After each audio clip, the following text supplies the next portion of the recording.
Hi Chaitanya గారు. Hello madam. Chaitanya గారు, weight loss కి నరాల నొప్పికి ఏంటి సంబంధం? మీరు 90s సినిమాలు చూడండి. 90s సినిమాలు ఏ సినిమా చూసినా హీరో గాని హీరోయిన్ గాని ఒకటి గులాబీ పువ్వు, దానికి ఒక దండి ఉంటది, కాలేజ్ పిల్లలు ఉంటారు, ఒక అమ్మాయికి ఇస్తారా? చాలా మంది ఇస్తారు. ఈ అమ్మాయి ఏం చేస్తుంది? ఆ గులాబీ పువ్వు పట్టుకొని పుస్తకంలో పెట్టుకుంటారు. ఆ పుస్తకంని అట్లనే వదిలేసి దాని మీద ఇంకో 10 పుస్తకాలు పెడతారు. అంటే ఏమైతుంది? బరువు పడుతుంది దాని మీద. ఇప్పుడు ఒక నెల తర్వాత ఆ గులాబీని తీసి ఫ్రేమ్లో పెట్టి పేపర్ మీద అతికిచ్చి చేసి, అరే మా వాడు ఇచ్చిండు నాకు అనేసి గుర్తింపగా. ఈ గులాబీ ఎంత లావుగా ఉండే, ఎంత మంచిగా ఉండే, దాన్ని ఇట్లా గుర్తుగా మనం పెట్టుకున్నాం, కానీ ఇట్లా పిసికిపోయిందా లేదా మొత్తం? డిహైడ్రేట్ అయిపోయిందా లేదా మొత్తం? ఎట్లా అయింది? పుస్తకం మధ్యలో పెట్టి దాని మీద 10 పుస్తకాలు పెడితే, అంటే దాని అర్థమైంది గులాబీ చచ్చుబడిపోయింది. అవునా కాదా? ఇప్పుడు ఆ పుస్తకాల బరువు మీ శరీరం బరువు తోటి కంపేర్ చేయండి. మీ బాడీలో కూడా నరాలు ఉంటాయి. దాని మీద పుస్తకం మీద పడిన బరువు, గులాబీ మీద పడిన బరువు అట్లనే మీ నరాల మీద పడుతుందా లేదా? పడుతుంది. బరువు ఎక్కుంటే ఎక్కువ బరువు పడుతుంది. ఎక్కువ బరువు పడితే ఆ నరాలు చచ్చుబడిపోతాయా లేదా? ఇంతే ఆలోచించండి మీరు. ఏమైతుంది? బరువు ఎక్కుంది మనిషికి. ఒక పేషెంట్ అంటున్నారు 134 kgs బరువు. ఏమంటుండ్రు? అరే డాక్టర్ సాబ్, నాకు నా ఎక్సర్సైజ్ ఏంటంటే టీవీ బటన్లు రిమోట్ నొక్కడం. టీవీ రిమోట్ ఉంటది కదా, అది నొక్కుడు, ఛానల్ చేంజ్ చేయడానికి, వీడియోలు చేంజ్ చేయడానికి, అది ఎక్సర్సైజ్. సోఫా మీద అయిపోయింది జీవితం మొత్తం. సోఫా ఎంత కంఫర్ట్ ఉంటది అంటే సింహాసనం అంతా కంఫర్ట్ ఉంటది. దాని మీద కూర్చుంటే లేవబుద్ధి కూడా కాదు. లేవాలంటే 130 కిలోలు లేపాలి అంటున్నాడు ఆయన. అయితే ఈ పేషెంట్ కి అట్లా అయిపోయింది. వాళ్ళ ఆయన వెళ్ళిపోయింది భగవంతుని దగ్గర. ఇప్పుడు పిల్లలు 4 పిల్లలు. ఒకరు బెంగళూరు, 2 US, ఒకరు ఆస్ట్రేలియా. మస్తు డబ్బులు ఉన్నాయి అందరి దగ్గర, ఆస్తులు కూడా ఉన్నాయి, పిల్లలు కూడా మస్తు సంపాదించిండ్రు. ఇంట్లో 5 పని చేసేటోళ్ళు ఉన్నారు. పెద్ద విల్లా ఉంది. ఈ పిల్లలు దాన్ని వాడుకుంటలేరు, ఈ మేడం కూడా ఉండి ఇంతే వాడుకుంటారు. సోఫా బెడ్ మహా అంటే బాత్రూమ్. దానికి 5-6 కోట్లు పెట్టి ఆ ఇల్లు తయారు చేసింది. అంటే ఇంత జాగకి 5-6 కోటి పెట్టిండ్రు, ప్లస్ రోగాలు కొన్నారు. అవునా కాదా? అయితే అట్లా నరాలు దెబ్బపడ్డాయి. ఏమైంది? పని చేస్తలేవు, స్పర్శ లేదు, ఏం లేదు. అగ్గిపుల్ల తీసుకొని ఇట్లా పెడితే కూడా ఏం స్పర్శ ఉంటలేదు. కాలుతుందా? ఇట్లా అయిపోయింది. అట్లా కూడా ఉంటుందా? అట్లా అయిపోయింది, అసలు స్పర్శ ఉంటలేదు.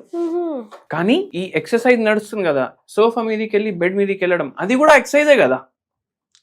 ఎక్కడ జారి పడిపోతాను అని భయం, గ్రిప్ లేదు. ఎక్కడ జారి పడిపోతా అని భయం, స్పర్శ లేదు, గ్రిప్ లేదు. నేనేం చెప్పినా, అరే మీ ఇంట్లో టైళ్ళు ఉంటాయి కదా, మళ్ళీ ఇంత కాస్ట్లీ ఇల్లు కదా, టైళ్ళు ఉంటాయి కదా అంటే, అవును ఉన్నాయి, దాని మీద కూడా జారి పడవచ్చు. ఫ్లాట్ ఫీట్ అయిపోతాయి, ఇంత బరువు ఉంటే ఫ్లాట్ అయిపోతాయి ఫీట్. అక్కడ కూడా నరాల మీద కంప్రెషన్ అవుతుంది. ఇవన్నీ అవుతుంది. ఈడికెళ్ళి మొత్తం కింద వరకు లాగుతుంది. స్పర్శ లేదు కానీ లాగుతుంది. షుగర్ పెరుగుతుంది, బరువు పెరుగుతుంది, తగ్గట్లేదు. ఏం చేయాలి చెప్పండి మీరు అని వచ్చింది. అన్ని ప్రాబ్లమ్స్. డబ్బునే ప్రాబ్లం అంటా నేను. డబ్బుతో జబ్బు ఎందుకు వచ్చింది? డబ్బు వల్ల వచ్చింది. ఏం లేనోళ్ళు ఉంటారు. ఇప్పుడు ఎవరో హమాల్ పని చేసేటోళ్ళు ఉంటారు, రోజుకి 1000 రూపాయలు సంపాదిస్తారు. పెండ్లాం పిల్లలతో కూర్చొని మంచిగా 2 పూటలు తింటారు, సుఖంగా పడుకుంటారు, అప్పు లేదు, గిప్పు లేదు. అవునా కాదా? సుఖంతో నిద్ర వస్తుంది. ఇప్పుడు ఇది ఇల్లు ఇంత కట్టాలంటే కూడా హోమ్ లోన్ అయితే కావాలి కదా. మరి ఆ హోమ్ లోన్ కట్టాలంటే ఆలోచిస్తాం, అరే ఇన్స్టాల్మెంట్ పోతుందా లేదా, మళ్ళా ఇంతమంది పనులు, ఆ డబ్బు ఏడా వెళ్ళిపోతుంది, డబ్బు ఎక్కడికి వెళ్ళిపోతుంది అనేసి కూడా భయం ఉంటుంది కదా. అంతెందుకు, ఆ భయం వల్ల కూడా రోగాలు వస్తాయి. స్ట్రెస్, భయం అనేది స్ట్రెస్. మీకోటి చెప్తే మీరు ఆశ్చర్యపోతారు. నా దగ్గర ఒకరు వచ్చిర్రు, ఏం ప్రాబ్లం తోటి వచ్చిర్రు తెలుసా? ఇట్లనే బరువు ఎక్కుంది, షుగర్ వ్యాధి ఉంది, నరాల ప్రాబ్లం ఉంది. ఏడికెళ్ళి వచ్చిర్రంటే గుజరాత్కి వెళ్ళి వచ్చిండ్రు. వాళ్ళ ఆస్తి ఎంత ఉంటదంటే 300 కోట్ల ఆస్తి ఉంటుంది.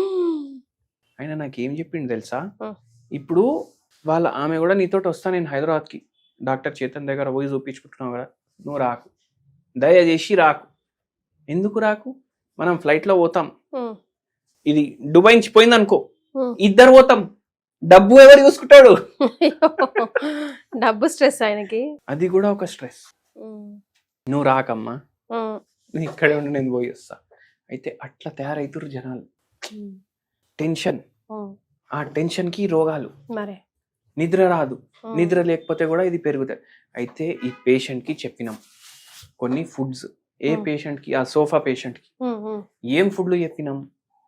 ఒకటి ఏంటంటే మన నల్ల శనగలు ఉంటాయి, దాన్ని మొలకలు చేయాలి. రైస్ 1:1 ఇది బిగాయించి పెట్టుకోవాలి, ఇది పిసాయించుకోవాలి.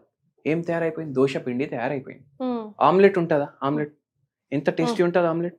మంచిగా దాని మీద బటర్, కొంచెం మిరియాల పౌడర్, కొంచెం ఉప్పు, మళ్ళీ దాంట్లో కొంచెం కొత్తిమీర వేస్తే ఎంత బాగుంటది.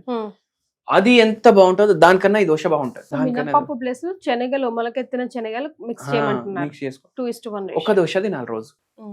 ఫస్ట్ డే ఇది, సెకండ్ డే మినపప్పు 1:1 రేషియో, ఒక దోశ. మళ్ళా ఇంకో రోజు ఇంకో పప్పు, ఇంకో దోశ. అట్లా 3 రోజులు. మళ్ళా 3 రోజులు వారంలో పెసరట్టు. పిజ్జా తింటామా? P for pizza, P for pesarattu. 400 to 1000 రూపాయలు మీరు ఇచ్చి మైదా పిండి కొంటుర్రు, దాంతో పాటు ఏం కొంటుర్రు? రోగాలు కొంటుర్రు. ఇక్కడ 400 నుంచి 1000 రూపాయలు పెడితే నెల మొత్తం వచ్చే పెసరట్టు పిండి కొంటారు మీరు, అవునా కదా? దాంతో పాటు నరాలు హెల్దీ అయ్యేటట్టు, బరువు తగ్గేటట్టు, ఇవన్నీ కూడా.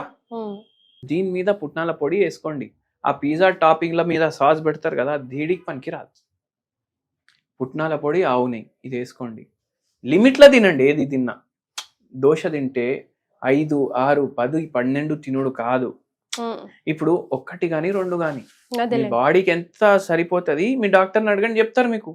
ఇవి చెయ్యండి, మీ నొప్పులు తగ్గుతాయి, నరాల నొప్పులు. మీరు బరువు కూడా తగ్గడానికి హెల్ప్ చేస్తారు. ఎందుకు? మీరు ఎంత తినాలనిపిస్తే దానికి సగం తింటారు. So eat healthy, eat wisely అంటున్నారు మీరు. It makes lots of difference, నరాలకు కానీ, మోకాళ్ళకి కానీ, షుగర్కి కానీ, వెయిట్ లాస్కి కానీ. Right. Thank you Chaitanya. Thank you madam.